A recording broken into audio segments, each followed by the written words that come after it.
देश में और इस देश में है। इसने अपनी मंशा लोकसभा चुनाव के पहले ही जारी कर दिया था, आप सब जानते भी हैं। इन्होंने कहा था कि अगर हम 400 के पार जीत गए तो बाबा साहब के संविधान को बदलने का काम करेंगे। वो चीज आपको 2024 में ही दिखाई पड़ी। ये अपने कानून के प्रशासन को आगे करके बाबा साहब के संविधान को एक प्रैक्टिकल किया, मिटाने का काम किया और प्रशासन को आगे करके, पुलिस के लाठी डंडे को आगे करके, जिला प्रशासन और शासन को आगे करके, चुनाव आयोग के आगे करके ये मिल्कीपुर में लोकतंत्र की जो लूट हुई है, मैं इसकी निंदा करता हूं। और मैं आपसे कहना चाहता हूं कि जो लूट हुई है ये समाजवादी पार्टी की हार नहीं है। आपके वोटों से और हमारे समाजवादी पार्टी के समर्थक, समाजवादी पार्टी के पदाधिकारी, समाजवादी पार्टी के बढ़ चढ़ करके बूथों पर हिस्सा लेकर के जो ये 85,000 वोट मिला है, ये आपकी जीत है, जनता की जीत है।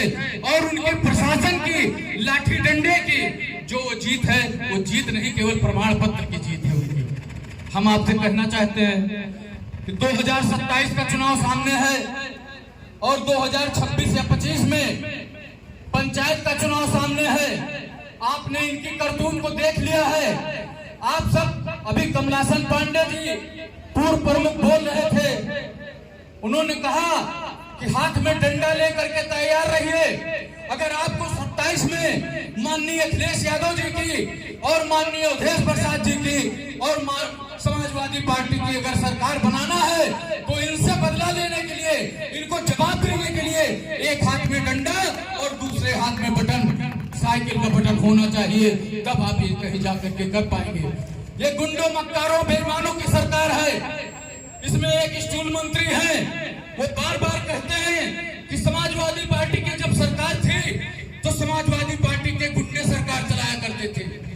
मैं कहना चाहता हूं इस मंच के माध्यम से कि भारतीय जनता पार्टी की सरकार, इस लोकतंत्र में भारतीय जनता पार्टी की जो सरकार उत्तर प्रदेश में है, उत्तर प्रदेश के छटे हुए गुंडे इस सरकार को चला रहे हैं और कोई स्वाभिमानी व्यक्ति सरकार नहीं चला रहा है और एक समाज सरकार चला रहा है। बेईमानों का राज आ गया है, बेईमानी करने पर उतारू हो गए हैं, जनता को परेशान कर रहे हैं। अभी मंत्री जी बताएंगे सांड बछवा से किसान परेशान है, इनको उनसे कोई मतलब नहीं है समस्याओं से, इनको केवल मतलब है अपनी कुर्सी बचाने की कि मेरी कुर्सी कैसे बचेगी।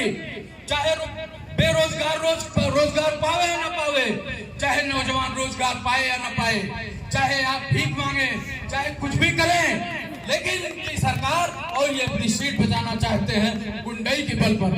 मैं ज्यादा बात नहीं करूंगा, केवल एक निवेदन, अनुरोध आपसे पुनः करना चाहता हूं कि अगर आप अपने जमीन को बचाना चाहते हैं, लोकतंत्र को बचाना चाहते हैं, अगर पंचायत में जो माननीय नेताजी ने आरक्षण दिया था उसको बचाना चाहते हैं, तो इनको मुंह से बात मत करिए, डंडे से बात करिए। आपके यहाँ अगर कोई आए उसको खदेड़ने का काम कीजिए। जब तक आप मजबूत लड़ाई नहीं लड़ोगे, इनसे लड़ नहीं सकते हो।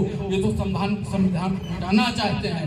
मैं ये आपसे कहना चाहता हूँ कि आप तैयार हो जाइए। हमारे जो क्रांतिकारी साथी बैठे हैं, जो 85,000 वोट दिलाने का काम किए हैं माननीय जीत प्रसाद जी को, मैं इन्हीं साथियों से कह रहा हूं, आपके कंधे पर फैजाबाद में या उत्तर प्रदेश में आपके कंधे पर लोकतंत्र की लाठी जब तक नहीं होगी, आप कहीं कुछ कामयाब नहीं हो पाएंगे। आप ऐसे परेशान रहेंगे और आपको दिक्कत का सामना करना पड़ेगा। धन्यवाद साथियों। अखिलेश यादव, मुलायम सिंह, अखिलेश यादव, अवधेश प्रसाद, अखिलेश यादव, अवधेश प्रसाद, बाबूजी अमर रहें, माननीय नेताजी अमर रहें। धन्यवाद।